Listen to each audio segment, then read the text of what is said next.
அனைவருக்கும் வணக்கம். இதுதான் உங்களுடைய தினசரி சமையல். இன்னைக்கு நம்ம மரவள்ளி கிழங்க வச்சு கார அடையும் இனிப்படையும் செய்ய போறோம்.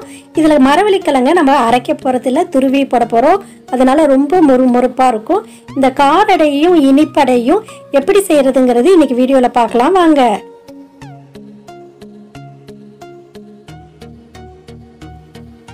கிராம் இட்லி அரிசி எடுத்துக்கலாம். இட்லி அரிசியை நல்லா 4-5 வாட்டி தண்ணி விட்டு அலசிட்டு 4 மணி நேரம் அப்படியே ஊற வச்சிருங்க. இந்த 300 கிராம் இட்லி அரிசியை கார அடைக்கு நம்ம எடுத்துப்போம். அடுத்ததான் நான் 100 கிராம் இட்லி அரிசியை இதே மாதிரி நல்லா அலசிட்டு 4 மணி நேரம் ஊற வச்சிருக்கேன். இதை இனிப்படைக்காக நம்ம எடுத்துக்கலாம். இதுமாரி தனித்தனியாக ஊற வச்சிருங்க, அரைக்கிறது ஈஸி. 1/2 கிலோ மரவள்ளி கிழங்கு எடுத்துப்போம். எடுத்துட்டு இதுமாரி தோல் சீவுறதை வச்சு நல்லா எல்லா பக்கமும் உள்ள தோலை சீவி எடுத்துடலாம். தோல் சீவியாச்சு. இதை கேரட் துருவுறதை வச்சு நல்லா துருவி எடுத்துருங்க. இதுமாரி துருவி எடுத்துருவோம். இங்கே பாருங்கள், துருவி எடுத்தாச்சு. இது ஒரு பவுல் வச்சுக்கலாம். அப்புறமா 2 அடைக்கு பிரிச்சுப்போம். இப்போ 3/4 கப்பு நம்ம வெட்டின தேங்காய் எடுத்துக்கலாம். ஒரு முழு கப்பில் சின்ன சின்னதாக வெட்டின வெங்காயம் எடுத்துப்போம். 20 வரமிளகாய், கொஞ்சம் கருவேப்பிலை, 1 டேபிள் ஸ்பூன் எள்ளு, 3 டேபிள் ஸ்பூன் பொடியாக வெட்டின பூண்டு பல், பெருஞ்சீரகம் 1 டேபிள் ஸ்பூன், தேவைக்கேற்ப உப்பு, 1 டேபிள் ஸ்பூன் கடுகு, மஞ்சத்தூள் 1 டேபிள் ஸ்பூன், 100 கிராம் நுணுக்கின வெல்லம், 50 ml நல்லெண்ணெய் ஒரு பெரிய பாத்திரமாக எடுத்து வச்சுக்கலாம். அதில் வெட்டின வெங்காயத்தை போட்டுப்போம். அதுலேயே மஞ்சத்தூளையும் போட்டுடுவோம். 7 டேபிள் ஸ்பூன் சின்ன சின்னதாக வெட்டின தேங்காவை போட்டுப்போம். பொடியாக வெட்டினா பூண்டு, இதெல்லாம் போட்டு நல்லா கிளறி விடுங்க. கிளறி விட்டுட்டு 300 கிராம் நம்ம துருவுன மரவள்ளி கிழங்கு போட்டுட்டு அதையும் கிளறி விடுவோம். முன்னாடியே மரவள்ளி கிழங்கு போட்டால் தண்ணி விட்டுடும். இந்த ஸ்டேஜில் போட்டுங்க. இப்போ நம்ம நுணுக்கிக்கலாம். பெருஞ்சீரகம், உப்பு, வரமிளகாய், நம்ம 300 கிராம் ஊற வச்ச இட்லி அரிசி இதெல்லாம் போட்டு தண்ணி கொஞ்சமாக விட்டு நல்லா பேஸ்ட்டாக அரைச்சி எடுத்துக்குங்க. அரைச்சி எடுத்தாச்சு. இதை இந்த கலவையில் சேர்த்துட்டு நல்லா கலந்து விட்டுடலாம். கலந்து விட்டுட்டு தேவைக்கேற்ப கொஞ்சமாக தண்ணியும் ஊற்றிப்போம். கொஞ்சம் தண்ணி ஊற்றிட்டு நல்லா கிளறிடுங்க. இதான் பதம். ஒரு கரண்டியில் எடுத்து ஊற்றினா திக்காக நிற்கணும். அப்போ தான் மொறுன்னு இருக்கும். இப்போ நம்ம அடுப்பை பற்ற வச்சுக்கலாம் மீடியம் ஃப்ளேமில். அதில் ஒரு எண்ணெய் சட்டியை போட்டு சூடான பிறகு 3 டேபிள் ஸ்பூன் நல்லெண்ணெய் விட்டுருங்க. இப்போ நம்ம தாளிப்புக்கு கடுகை போட்டு நல்லா பொரிய விடுவோம். நல்லா பொரிஞ்சாதான் தாளிப்பு நல்லாயிருக்கும். அதிலே கருவேப்பிலையும் போட்டு நல்லா பொரிய விடுங்க. கருவேப்பிலை நல்லா பொரிஞ்சால் அடை சுடும் போது ரொம்ப வாசனையாக இருக்கும். அடுப்பை நிறுத்திடலாம். இதை எடுத்து அடை மாவில் ஊற்றிங்க.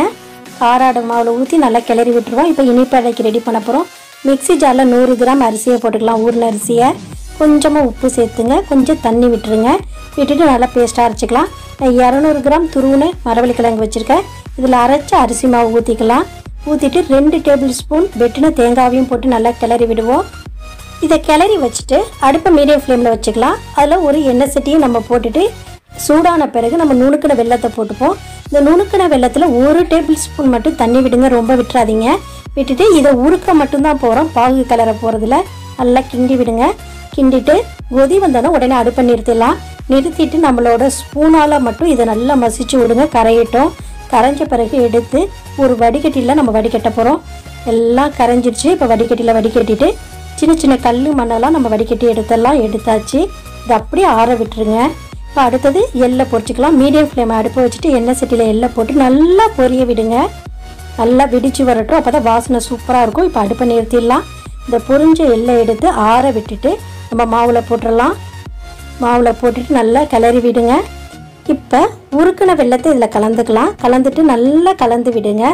கலந்து விட்டால் நம்மளுடைய இனிப்படை மாவு ரெடி ஆகிடுச்சு. இப்போ நம்ம அடுப்பை மீடியம் ஃப்ளேமில் பற்ற வச்சுப்போம். பற்ற வச்சுட்டு அதில் ஒரு தோசைக்கல்லை போட்டு நல்லா சூடு பண்ணுங்கள். நல்லா சூடு பண்ணோன்னே 2 டேபிள் ஸ்பூன் நல்லெண்ணெய் விட்டுட்டு எல்லா பக்கமும் ஸ்ப்ரெட் பண்ணி விட்டுட்டு நம்ம கார அடைக்கான மாவு ஒரே ஒரு கரண்டி ஊற்றிட்டு இதுமாரி எல்லா பக்கமும் பரப்பி விடுங்க. பரப்பி விட்டுட்டு 1 டேபிள் ஸ்பூன் நல்லெண்ணெய் விட்டுடலாம். நல்லெண்ணெய் விட்டுட்டு ஒரு பக்கம் நல்லா வேகட்டும். வெந்த பிறகு நம்ம பரட்டி விடுவோம். அப்படியே அந்த அடையை திருப்பி போட்டுருவோம். திருப்பி போட்டுட்டு திரும்ப இன்னொரு பக்கமும் நல்லா வேகட்டும். 2 பக்கமும் நல்லா வெந்துடுச்சு. இப்போ நம்மளுடைய கார அடை ரெடி ஆகிடுச்சு.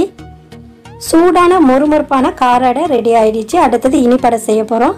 அதே தோசைக்கல்லில் நம்ம ஒரு கரண்டி இனிப்படை மாவு வச்சுட்டு நல்லா ஸ்ப்ரெட் பண்ணி விடுவோம்.